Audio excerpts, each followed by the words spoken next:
Welcome to a special edition, special election night edition, election morning edition of the Voice of San Diego podcast. We're coming at you with what we know. It's 11:34 p.m. on Tuesday night. We're not going to talk about the House. We're not going to talk about the Senate, governor.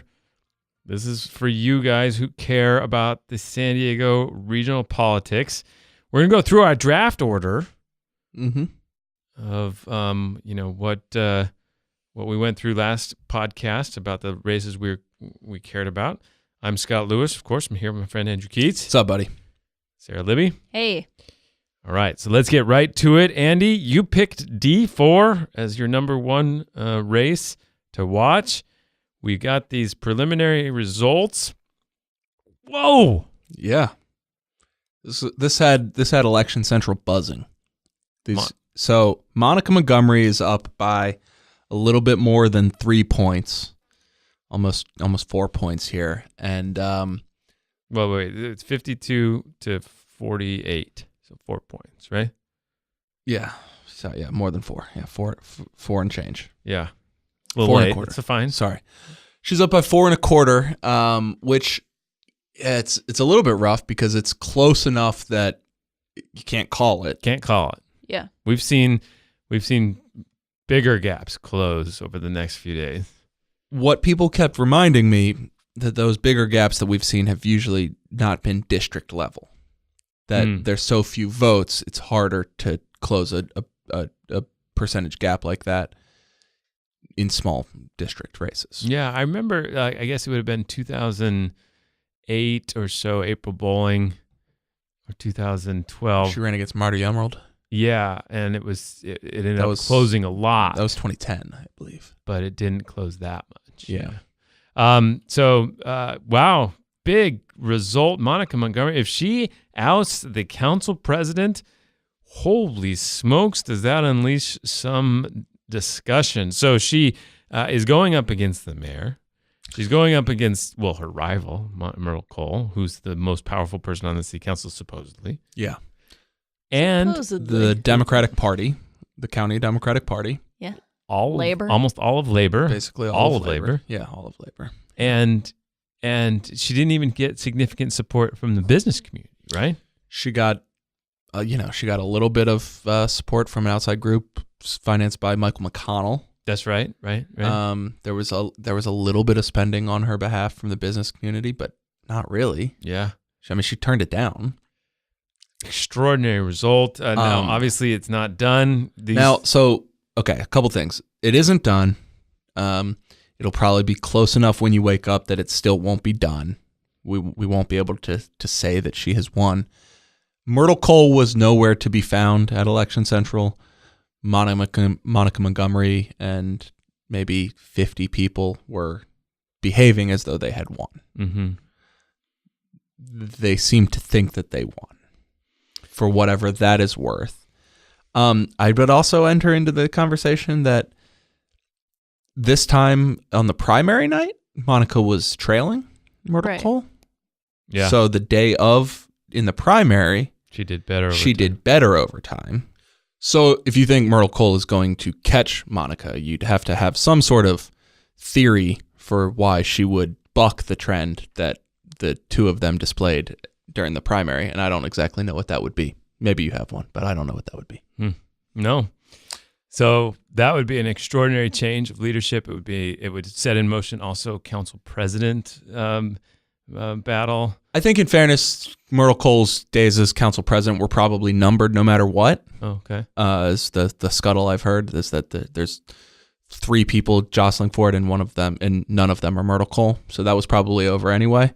But now it's definitely over. Yeah. So really an extraordinary, even if she pulls this out, an extraordinary political stumble for somebody in that role to not be able to hold their seat, or to not be able to decisively hold their seat. And everybody who rallied to her. For Mayor Faulkner to come to her defense, for the county party to go in so heavily for her, for labor to go in so heavily for her. And the county party stuck with her even after they were challenged on it.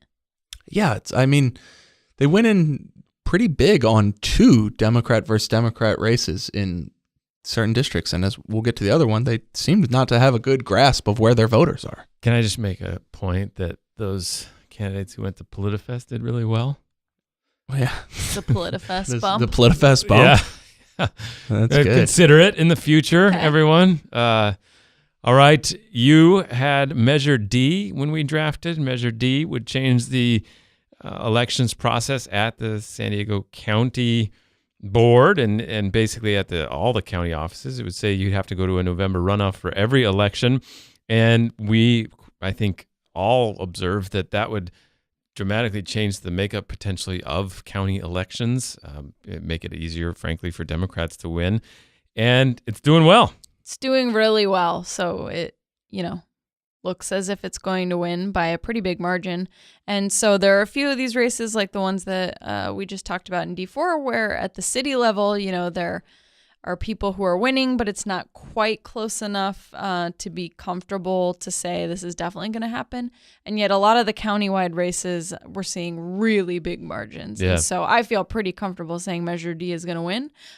Same with Nathan Fletcher's race against Bonnie Dumanis. It seems pretty clear that he is the next county supervisor. 64% as of now in the evening. Extraordinary race there. I mean, we didn't talk about it in our draft, but the former DA, we once called her the most powerful politician in San Diego. I feel embarrassed about that now, considering how poorly she did later in the mayor's race. And now in this race, Give yourself a break. That was like 8 years ago. It was a while ago. But yeah, I mean, just I don't know what another word to use for her performance, but just pathetic. I mean, it's really slow. It was a snoozer. She didn't do anything. Yeah, There wasn't a race. really right? virtually no campaign presence. Yeah, and how? I mean, she could have done it. Well, whatever. Again, So she, PolitiFest. yeah, right. The PolitiFest bump. All right, so Measure D, solid win looks like for them, and we'll see if the county supervisors try to do something else. But my pick after Measure D was why the San Diego Unified School District's bond, $60 per every $100,000 of assessed value you have. So if you have a $500,000 house, that's a $300 tax increase. Looks like San Diego City, mostly of the city voters. Of course, the district doesn't include the whole city, but most of the city, and it's at 60.15% solid victory. It needed 55% to pass.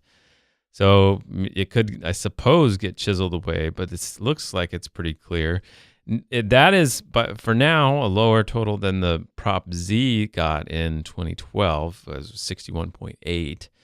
But looks like a solid win. Close, yeah. I heard Cindy Martin on the television talk about all the work that they want to do with that at the San Diego Unified School District. We've obviously brought up some inconsistencies and some problems with some statements they've had in the past about how they've used that money, but voters don't seem to mind. Voters like funding schools. Yeah. There you go. Put up a school bond measure. It's probably going to pass. Well, and when you get into the position where it's more or less certain that it's going to pass, then you create some incentives to put up some measures. Yeah, exactly. And I think that's probably the warping characteristic of this is I think a lot of people would want to give money to schools for teachers. Right. Mm-hmm, mm-hmm. This is for construction only. Yes. And we're going to get to the point where there's a lot of taxes for construction and nothing for teachers. And they're the ones that actually do the work. Sure.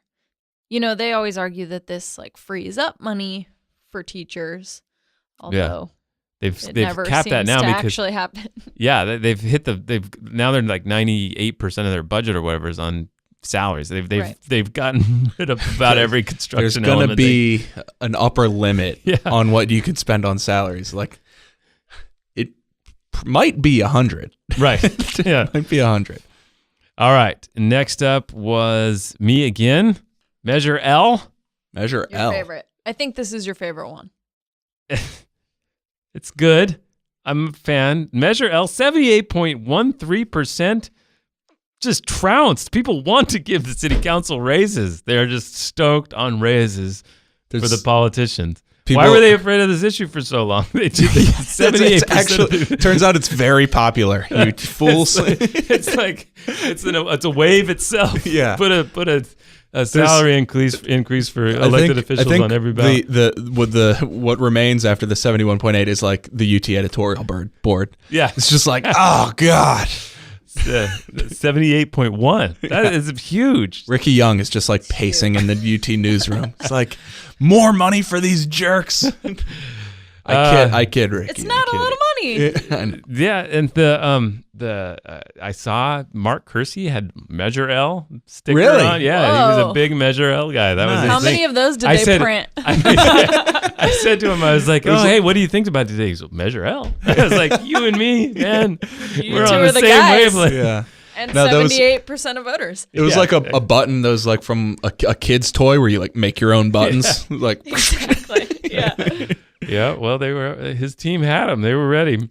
So that's all I got to say. This was 20-year saga of it's over. every year pretending to try to raise them and then throwing I won't raise my salary. I'm not that person. And I would watch like a short play of Bob Otley yeah, quietly going to his home and a man's work is done, laying his suit down, going to sleep peacefully for the first time in 15 years. Bob Otley, the very Kennedy-looking lawyer who's been pushing for a salary setting system that's not what it is for a long time. Yeah, he's like Thanos at the end of Infinity War right now. It's just like, it's done. I've done it. So Measure L, huge win. All right, you were up next. You had Measure, or you had I had Assembly 77th. District 77, Brian Mainshine versus Sunday Gover. Brian Mainshine is up right now, 53% to 46%. So that's a pretty comfortable lead. And, we talked about this race as like a gauge for things more broadly where, if Brian Mainshine went down, that would really kind of tell us where we were with Republicans. And I think it actually works well as a good gauge. So like the Brian Mainshines of the world are safe. Mm-hmm. And it's only, John Cox's. the John Coxes and the Diane Harkeys, who didn't make it through, but some more moderate people seem to have survived, and it's kind of almost nationwide. Like there was a blue wave, but it wasn't really as big as maybe it was made out to be. It wasn't like the type of thing that sweeps up people who don't give you any good reason to believe that they should be vulnerable. Right. Yeah, exactly. It was like you would kind of predict, right? Like it was just like, well, an ambiguous result. The physics of most races were in. Honestly, the San Diego City Council incumbents are the ones that I'm most surprised about for the whole country, right? Like for the whole, you're like calling CNN. It's like, what are you guys doing?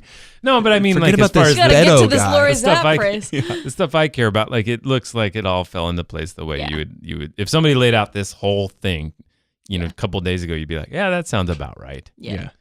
So 77. It looks like Brian Mainshine's going to hold that.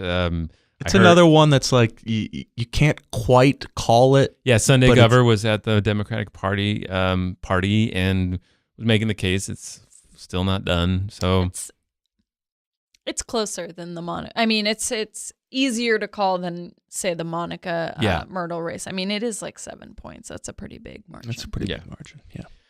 So next up, you had District 8. Yeah. Which boy, another it delivered, but not exactly in the way that we were thinking. This is not a close race. No.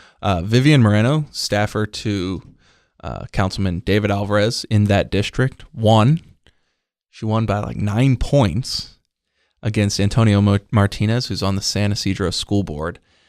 Oh, there's an update. Oh, update. We are breaking news. Heyo. If you are listening to this right now in the morning, this was breaking news 8 hours ago when we recorded this at 11:52 p.m. Nathan Fletcher's gone up slightly, if you can believe that. All right. Interesting. Yeah. So he's still going to win then.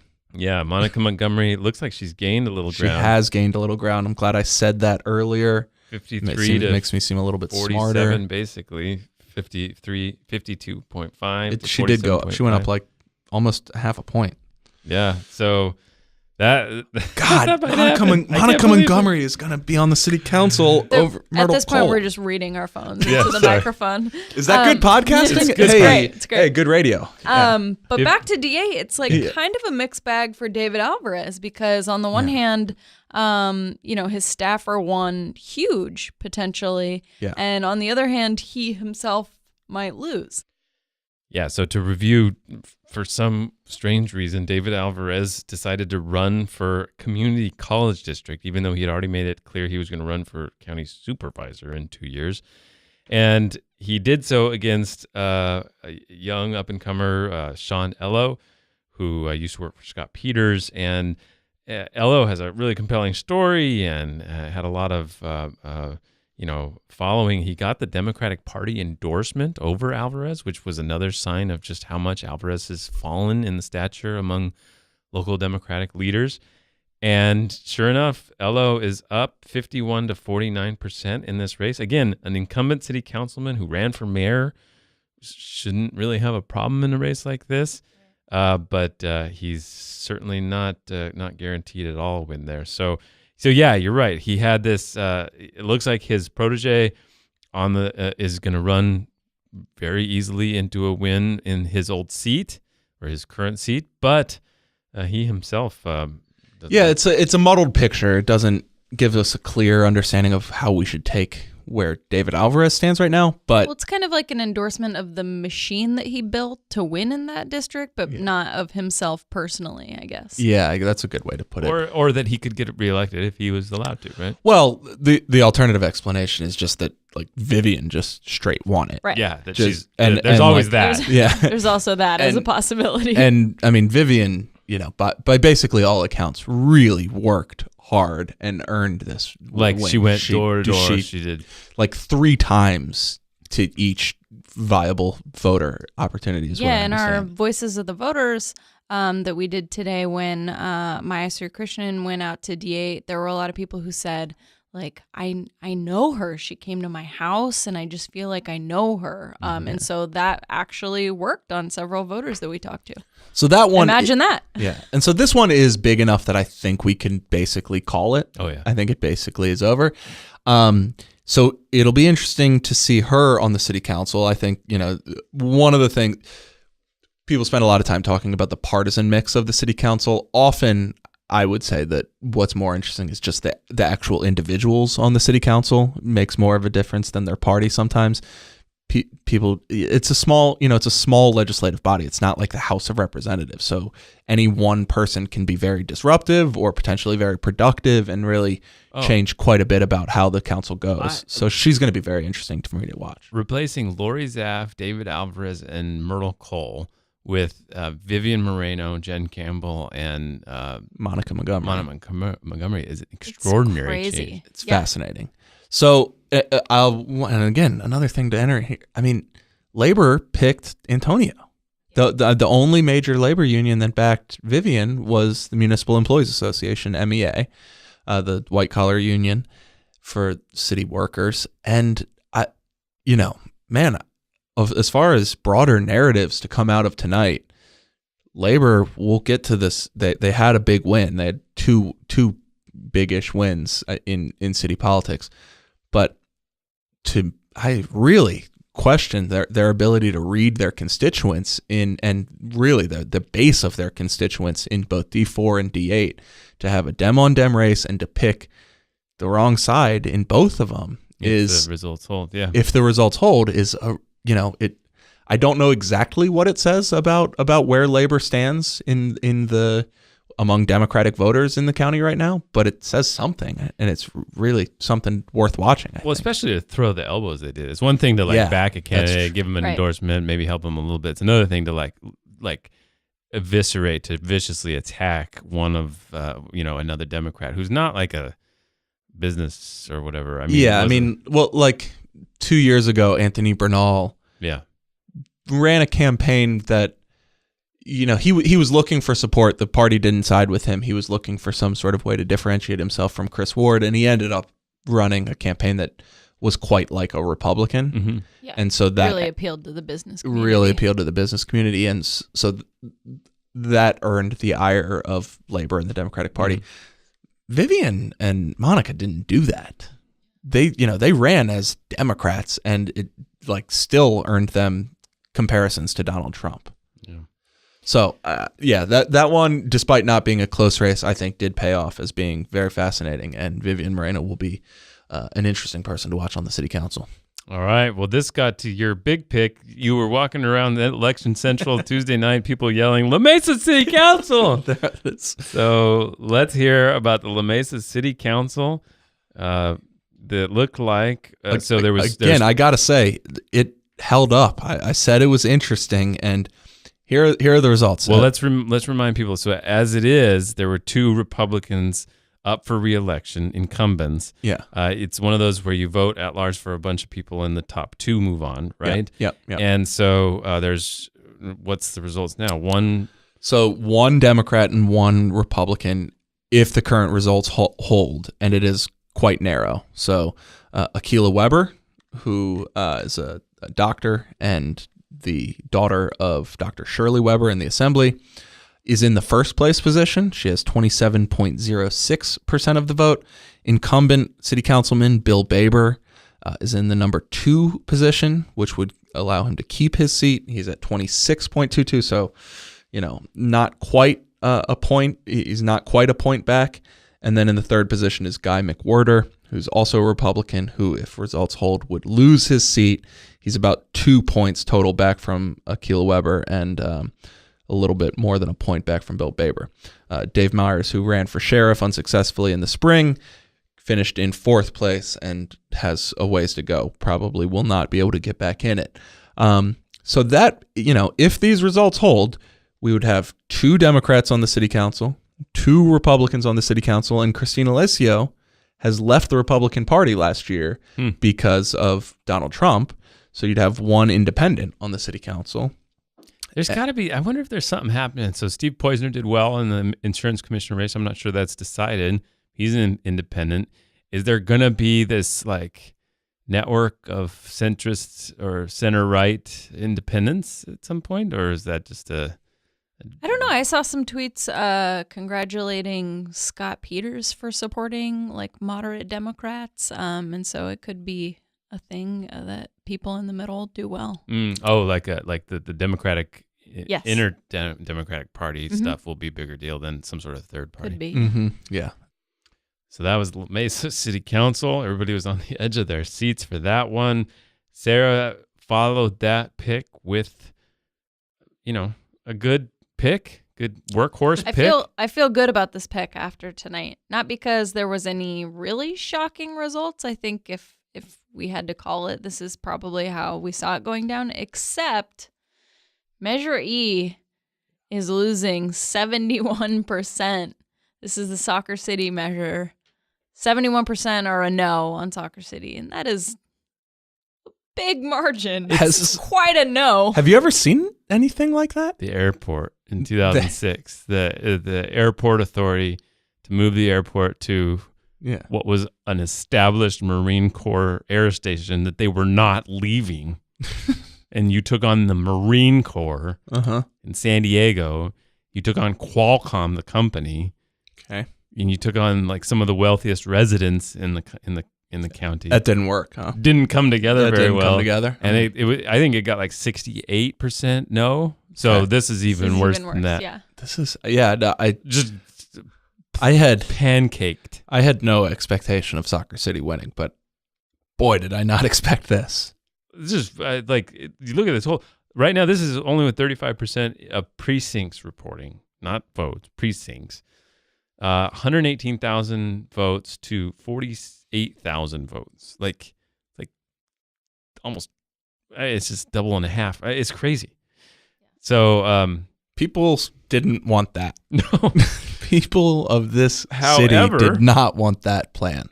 Yeah, but Measure G looks like it's poised to win. It's not a done deal, but it is up 55% to 44%.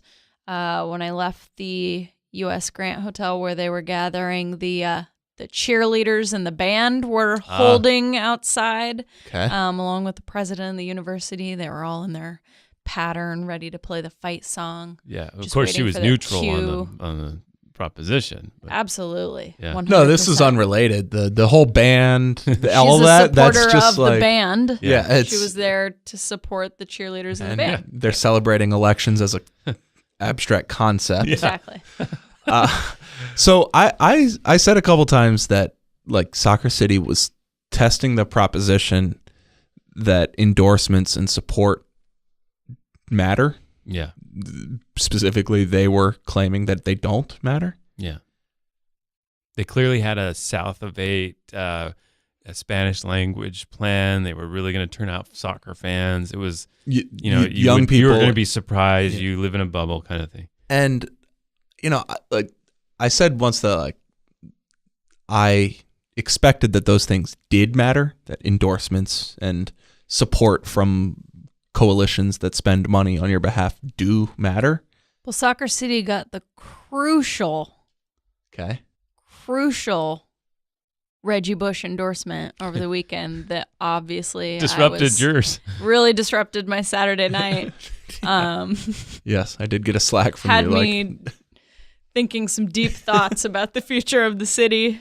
Yeah, but so like this is so lopsided that now I don't know if we have definitive evidence that those things do in fact matter, that you can't take on labor and the Chamber of Commerce and the Lincoln Club and the Democratic Party Everybody. like all at once, or whether they're so decisive that we can learn nothing from this except that like no one wanted that plan. I think you put it the best when you were like, look, I have never seen an initiative that has gotten such broad support. And there were a few people like, oh, what about the tax increase? But they were all whatabouts that didn't have as much support. Exactly. Not only that, but they were whatabouts that were focused on like these tax increases where people just got in a room, hammered it out, said begrudgingly that they would support this thing that nobody really wants. Nobody wants a tax increase. You just do it because you have to or whatever. Right. But so you have a bipartisan coalition. This thing launched and then attracted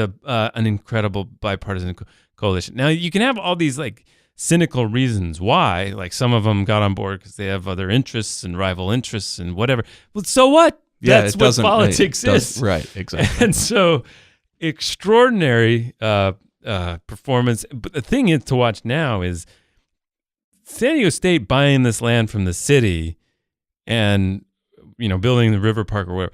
That's not at all a slam dunk. This is a complex deal that they're going to have to pull. This is the most valuable public piece of land, and the mayor and everything. It's going to be weird and hard. The city attorney, I confirmed tonight, still thinks the whole initiative is illegal. However, I think actually you have more news. Yeah. So go ahead. We can break a little news here. Your story will be out by tomorrow. She says she still thinks it's illegal. Yeah. She contended that the initiative binds the city's hands too much. You can change law with an initiative, but you can't actually tell, in law what a city council or mayor is supposed to do, like right. decisions. Like, why have them if you're going to have something like just dictate how it goes? And so that's an interesting, very cause. Filnarian impulse to say, right? If I have to do it, then why do I have a choice to do it? Exactly. So there will be 3 people who get that, but that's good. Thank you. So they're definitely listening to this podcast. That's true. 3 people who would get it. Yeah. That's true. There's now the question is, will she pursue that? Yeah. Because she was only authorized by the city council to pursue it to stop the initiative from getting on the ballot so they could review whether it was legal or not. Mm-hmm.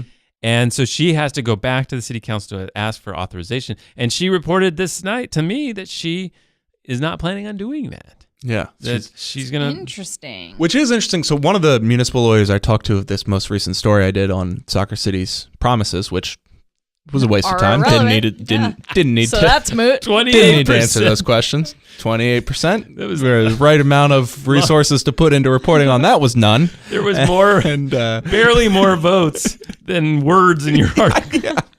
Sorry. Anyway, so I did waste my time on that. But What did they say? They said what they told me was that often, even if you have like an actual legal question that you might want to sort out, often once they're passed, a city won't push the issue because they just got the voter will. And like they would suddenly find themselves pushing against voter intent, which you often don't see. Now maybe it would be different if it cleared with like 50.2%. Right. But So- at 55, that might be popular enough that you just say, well, I'm not, you want this, you got it. So she thinks it's illegal, but But I guess we're not going to worry We're about gonna that. do it. Well, but it's worth saying that, like, so when you described the initiative at PolitiFest, yeah. which Jack McGorry showed up for, PolitiFest bump. Yeah, exactly. No, never mind that Soccer So City did also he. showed up. Yeah. It's an irrelevant Yeah. detail. Yeah, it was doomed already. Yeah. You said, is it fair for me to describe that this measure doesn't obligate SDSU to buy this property at all? It just gives them the option to discuss it with the city council, to work out something with the city council. And it wasn't like he bristled at that description. He said, yeah, that's right. Yeah. There was no, well, don't worry about that. That's how we wrote it in the initiative, but it's not a big deal. Of course, we're going to buy it. I think it's important to point out because, like, it's, as you say, it's a big piece of property. It's a complicated real estate transaction. The possibility of it falling apart, even if not because anybody intends it to fall apart, but just because it's expensive and complicated, and there's a lot of different ways for things to go in expensive and complicated ways, when no one is bound to make a sale unless they want to, it's possible that they just don't ever consummate the transaction. Let me tell you, that would be the most San Diego Muy to San Diego. ever San Diego. No. Rescinding the San Airbnb Diego- is still the most, I think. No, but No, this this would is- like out San Diego would. that. It would You just think keep so? like they even 'Cause- passed a measure. Because picture how it'll go. She's exactly right. Because what'll happen is they'll come to close to a deal. This is definitely happening. And There's then- no Just way. be- There's just no because- way they're buying it. Yeah, and then for whatever reason, one of them won't be honest about, like they don't have the money, or the mayor's really embarrassed by how much they're willing to spend, or some, San Diego State will come in and be like, "I'll give you $5 million for it," and he's gonna be like, $5 million You is need valued at 500 $100 million, million. and for some reason it'll all just tank, and it'll happen like 4 times. They'll come together. And then it'll just One of them fizzle will out. call in from Aruba. Yeah. Somebody on the city council. Meanwhile, that stadium. Aruba's close. They've got phones there. It's I the don't- what were the Cook islands? Islands. The Cook Cook Islands. Where you're like, Yeah. no, sorry, no phone, sorry. Yeah. So we'll see if they pull off this complex deal and get a. But bunch it of is, money. but it is a complex deal. Like very everyone could Which walk is to the exactly table. why there's no Yeah. chance it's going Everyone to could happen. walk to the table with pure intentions, wanting a deal to happen, and it not happen. I'm sure they will. There's, Right, but yeah. there's Sure they one will. thing. There's one thing that adds a timeline pressure on it, which is they'll have to keep updating the lease for San Diego State to play football at the stadium. But don't they have like 2 more years on that Sure, after the most but that's recent what I mean, update? like, so it'll- within 2 years they'll have to figure. Yeah, it they'll out. do that again, and that'll be another moment where it's like, well, I thought we were going to replace this, and it'll just, But Oh, on the it's flip great. I side, can't wait. good news for the used car tent sale. Yeah. and yeah. and for the and, That got Adriana. Nice. and can for have the another One tailgaters. Direction The concert. tailgaters are the big winners. Oh, that's true. They're set. Yeah. All right. So yeah, that E and G. I didn't picture I stand by it. 78%. All right. Let's round this out. The last pick of the draft was possibly the most important result we've seen so far. Yeah. District 2 of the San Diego City Council, Jennifer Campbell is at 55.5%. Lori Zaff is at 44.5%. Jennifer Campbell, I feel very confident in saying she has won. she is on the She city has council. ousted a city council member, an incumbent city council member, by a very impressive 10 points Yeah. so far. I mean, this could narrow, but it looks like it's not narrowing. And wow, the mayor is now facing a 6-9 or a 6-3 city council supermajority of Democrats. So all the chatter at the Republican Party tonight was, Sanders had a 6-3, faced a 6-3 minority. It was okay. He got things done. Very dismissive from the Republican side about how concerned they are about the... Also, those are different people. Yeah, they are different people. And Faulconer and Jerry Sanders. No, they're still dealing with the same things. Yeah. They didn't get anything done. They got pension reform that's still a mess. They didn't... the Plaza de Panama, though. Plaza de Panama. I mean, the convention center. Yeah, that's right. Pension reform. What? No, Charger Horton Stadium. Plaza? The Horton Plaza. What? What did they do? There was the and it wasn't that long they had that. There was 8 city council members. The real estate foreclosures. Remember that? Oh, it's good. Oh yeah, the team that's gonna monitor foreclosures. Yeah, I remember that. That was huge. Those guys have been busy. They've been monitoring a lot of foreclosed homes. Filner elected. What did they achieve? Nothing. Yeah, you should have been there when I was talking to these folks. It's a good take. Great. Didn't the Matt Hall or the city? Didn't the UT call him like the best mayor ever or something like that? Greatest mayor in the history of San Diego. That was. Now he did. He stabilized the city's finances, but part of that was that the recession ended and the revenues went up. Yeah. But also it really helped.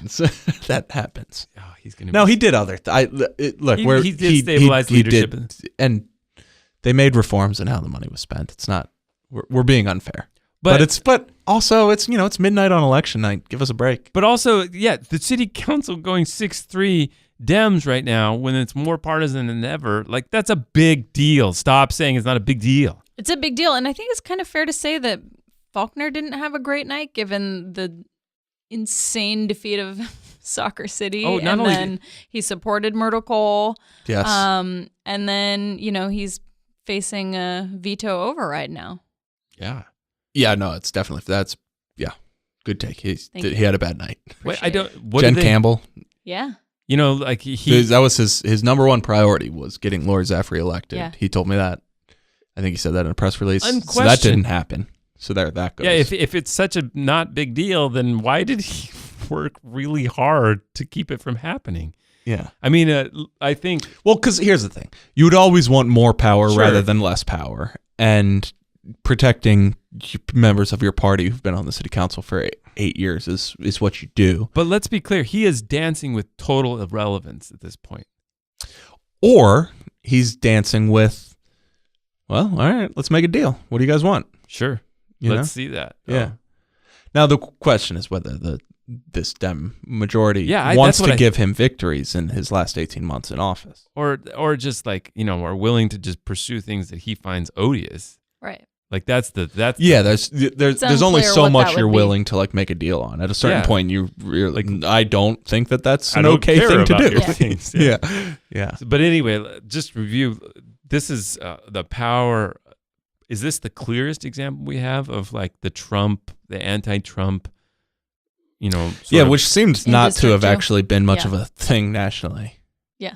This is the coastal district where Lori Zaff made no effort to say that she didn't support Trump, right? Probably a mistake in retrospect. Unless she supports him and didn't want to say that. Yeah. I think if we had her in this room and we like berated her for a while, like, do you support Trump? Do you support Trump? Do you support? She'd be like, you're goddamn right, I do. Yeah. You can't handle the truth. Yeah. It'd be a real moment like Slam a water bottle down. Right. But I think, and so this is... You really startled Adriana with that goddamn right. Look at it. Register good on the Richter scale over there. Yeah. So I think there's that, but also it's just a tough climate. Like it's like she just, I don't know what happened. Well, it's the city council races that flipped. These three races. One wasn't a flip, but Vivian, I think, was kind of like a pseudo, and she's not a pseudo incumbent, but she had home field advantage. It's the way I've been thinking about it. They all happened so differently. Yeah, it's difficult to draw a through line. Like Jen Campbell won on completely different terms than Monica Montgomery. Yeah. they didn't follow Those the are same way. Two Democrats who are very different. Those are two Democrats who are very different. And like I kind of see some similarities in Vivian and Monica. I think if you had to pair them, I could see they had to go against labor, and they, sort of have Pretty a little bit. progressive. They're pretty progressive. But although the progressives in San Diego think that Vivian is less progressive than Antonio, which was part of why they made their decision. Right. But in any case, to our point about the individuals themselves on the council mattering as much as their party affiliation, will be interesting to see what type of council member Jen Campbell is. We've kind of repeated this point many times over, but we'll do it once more. On the very specific local issues that matter to people in that district, they're not different. Yeah. They're not different on new development or short-term vacation rentals or plastic straw bans. You know what? One group, I come to think of it, like one group that really got this right as far as picking the right people that won was that Democrats for Equality Club. They picked Vivian, they picked Monica Montgomery, and they picked Jen Campbell and helped recruit her for that race. Like, it seemed to like be on that. But anyway. Yeah. So that's Anthony Rodriguez Kennedy's club? Will Anthony Rodriguez. It's been a long night. Yeah. Sorry. Apologies. Anyway.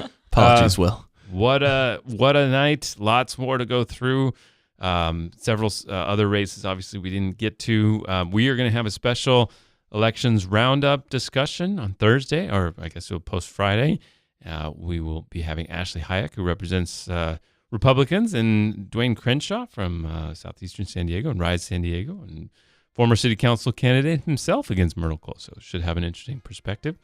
This has been the Voice San Diego special podcast on the election night results so far. Hopefully they don't change too much and our insights last forever. Cheers.